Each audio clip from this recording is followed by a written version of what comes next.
Ako po si Mark Owen Estrelles, 25 years old, at taga Gugon, Karaykayon, Tigaon, Camarines Sur. Meron po akong tatlong kapatid. Si mama po, housewife. Si papa po ay seaman rin po. Same alumni po kami. Bali, nag-graduate rin po si papa sa PMMA.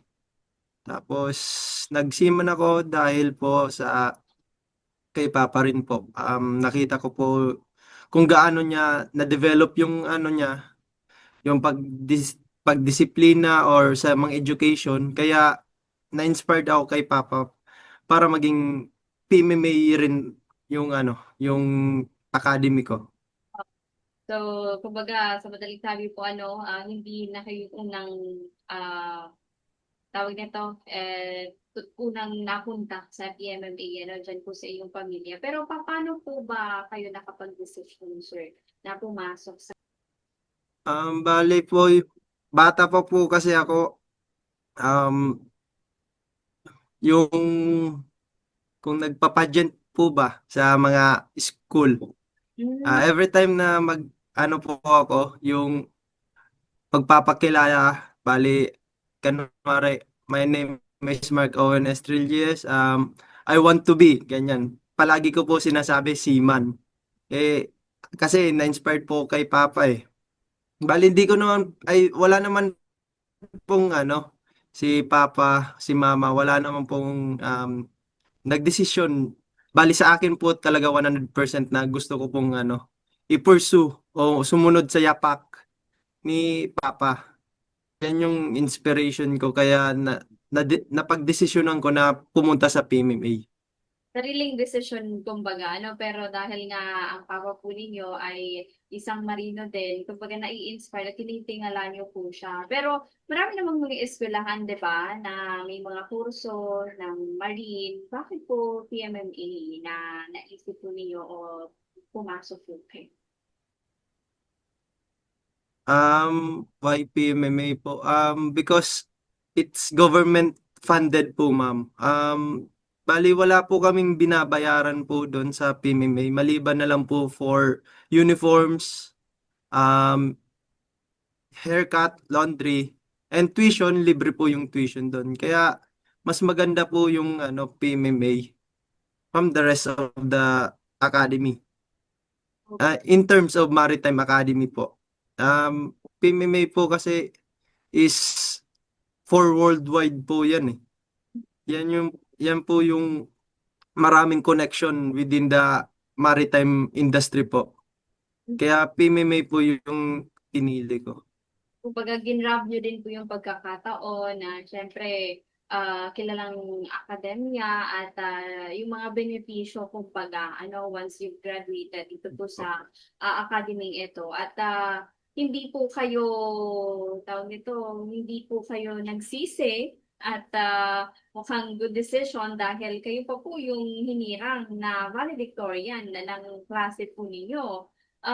The expected, sir, ano naman yung mga naging sikreto po ninyo para maging top 1 sa inyong pong klase?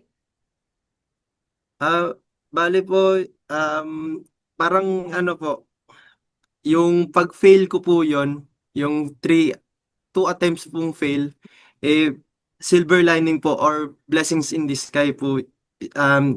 Meaning, during that time po, the 2 years na hindi ako nakapasok sa PMMA, nag-train po ako ng katawan ko po. At the same time po, nag-aaral po ako sa other university po, like Mapua po. Inaral ko po doon during that time is mechanical engineering. So, para sa akin po, yung technique or secret po is parang na, anong ko na pa po ba? Tawag, parang Bakit na? inunahan ko na po ba yung mga ano academic aspect po and training aspect po. Kaya napadali yung buhay ko po sa PMMA. Parang bago ka pa man pumasok, meron ka ng mga kaalaman or napaghandaan mo Yes. na sa lahat ng aspeto, 'di ba, physical man, mental, and kung ano pa man Yes. kinakailangan. Anong pinakamahirap sir na na-encounter po ninyo sa PMMA namin? Ang pinakamahirap po yung unang taon po. 'Di ba sabi ko ma'am, yung sa physical training, nag-training po ako niyan. For academic rin po, nag-aral po ako. So, ang mahirap po talaga po is mental state po ng isang kadete during that time po. Kasi ako po, family-oriented po akong tao. Kaya gusto ko po nandyan sila mama, si papa.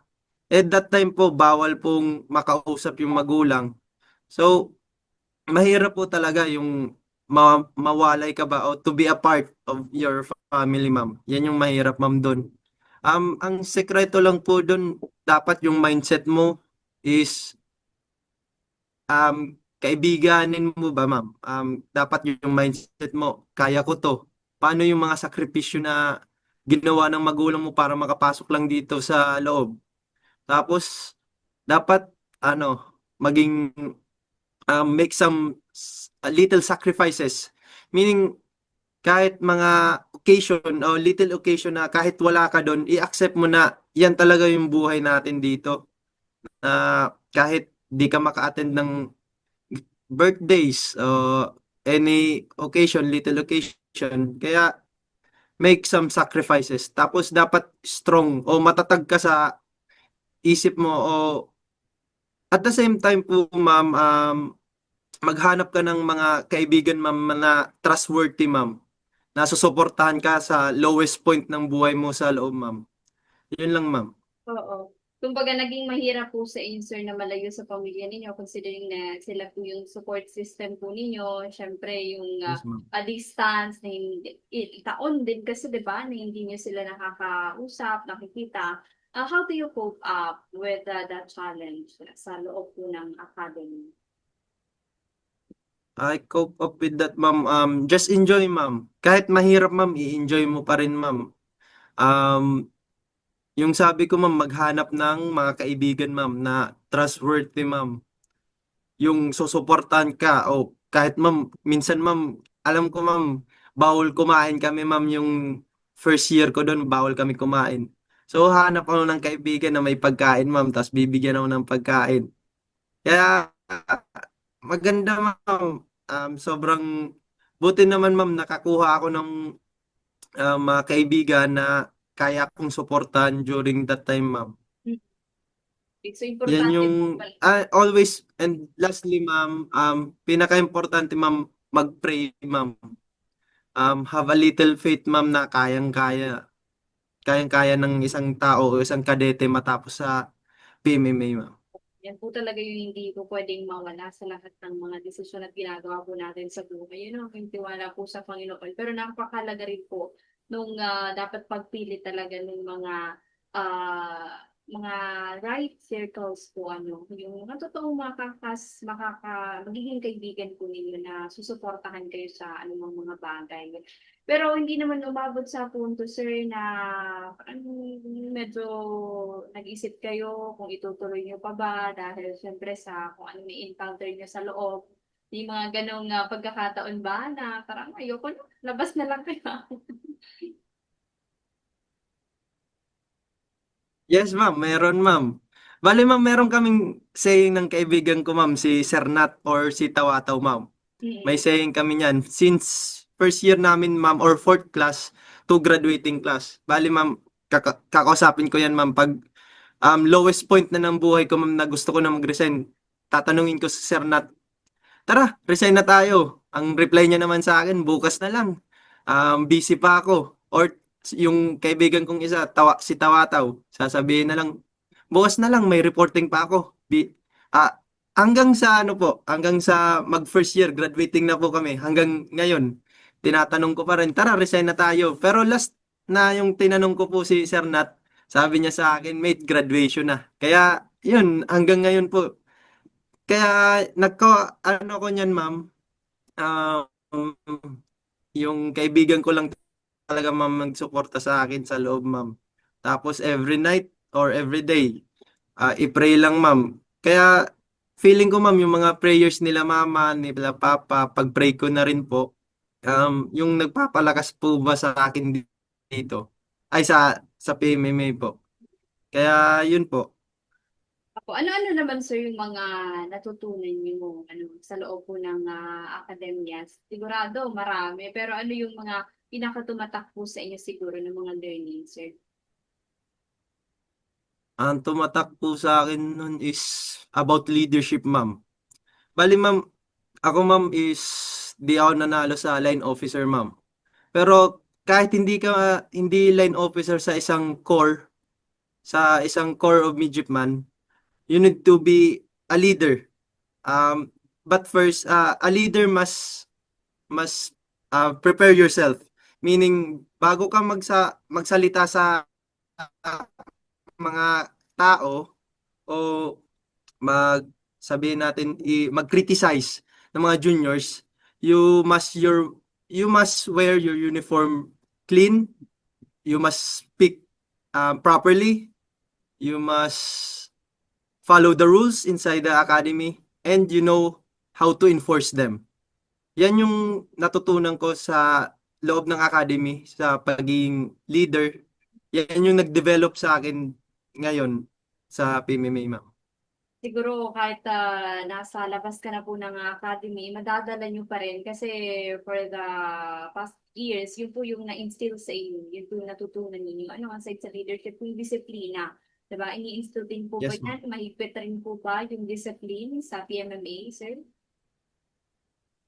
Hindi naman, ma'am. Yung disiplina kasi, ma'am, is kung marunong ka, ma'am, i-ano yung sarili mo, ma'am, wala ka naman problema, ma'am. Hanggang sa sigaw-sigaw nila, ma'am, o hanggang sa pagturo nila, ma'am. Yung disiplina kasi yan, ma'am, hindi naman talaga sa physical, ma'am. Through words lang yan, ma'am. Kaya natututo rin kami, ma'am, through words, ma'am.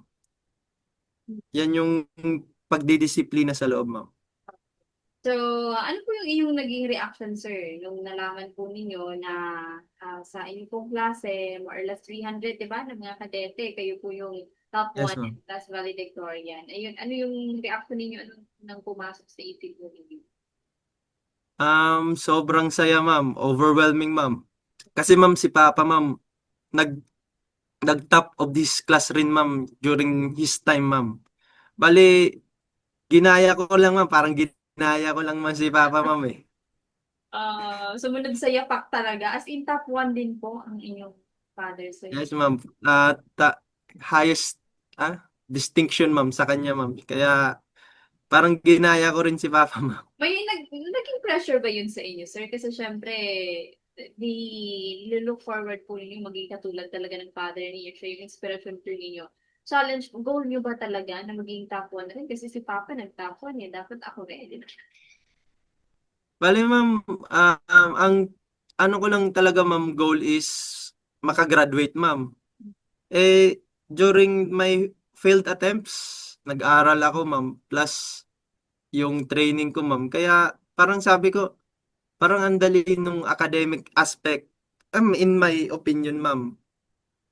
Sabi ko, parang kaya ko tong mag-valedictorian, feeling ko lang, ma'am. Yan yung mindset ko lang ba, ma'am. Tapos, naka ilang years, ma'am, sabi ko, oh, top 2 ako, kaya ko tong my first year, ma'am, top 2 ako. Oh, my third year, seventh ako, and nag-second sem, first ulit ako, ma'am. And my third year, ma'am, first ulit ako, ma'am. So, sabi ko, parang kaya ko to, sa sarili ko. So, nagpursige ako, ma'am, mag-aral ng mabuti. Kaya yung my last year in academy, ma'am, sabi ko, parang susunod ako kay Papa. Kaya hindi naman po talaga pressure yung parang binigay lang po ni God, ma'am, yung blessing, ma'am, na, bi- na kayang-kaya ko pala to. Opo. Pero syempre, sigurado before kayo pumasok sa academy, humingi kayo ng mga advice sa inyo pong father, 'di ba? Guidance, syempre. Ano po yung hindi niyo makikalimutan na advice sa inyo po ng inyong tatay? Ay, yung advice po ni Papa sa akin, mag tumakbo, ma'am. Um, yan yung sabi sa akin ni Papa, ma'am, eh. Ay tumakbo during my failed attempts. Kasi yung pagtatakbo kasi sa loob, ma'am, ang laki-laki ng laki-laki ng advantage, ma'am, sa loob. Para hindi ka mahimatay sa pagod or ma-injured ba, ma'am.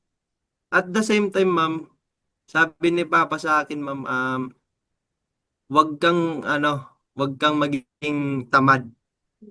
Wag kang maging tamad sa loob. Yan yung maraming nangyayari sa pagiging tamad. Maraming disiplina or punishment ba, ma'am? Yung punishment is tawag din push up, ma'am. Yan, ma'am, yung punishment doon, ma'am. Kaya sabi ko, kayang-kaya ko to. Yan na yung advice ni Papa sa akin, wag maging tamad, tumakbo lang. Sunod din yung mga senior, ma'am. Kaya yun, ma'am. Nakasurvive naman ako sa PMMA, ma'am. So ano na po ang plano niyo, sir, after itong pag-graduate po niyo sa PMMA? After po nito, pupunta po sa Bataan. Bali, I'm a Philippine Coast Guard Scholar. Magti-training po ako sa Bataan, at mag-aaral na rin po.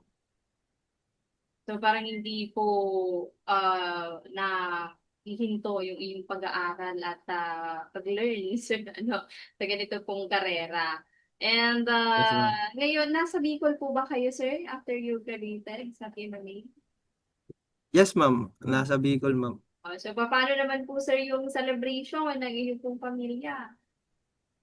Ay, yun lang po, ma'am. Wala pa, ma'am. Kasi si Papa po, paparating pa lang po.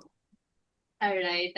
Anyway, siguro baka may mga gusto ka na lang na maibahagi po na mga advice sa mga aspiring na Marines na katulad po niyo noon nangarap lang tapos etong sa ngayon nagtatagumpay na. Baka may mga gusto kayong iwan pong mensahe para sa kanila.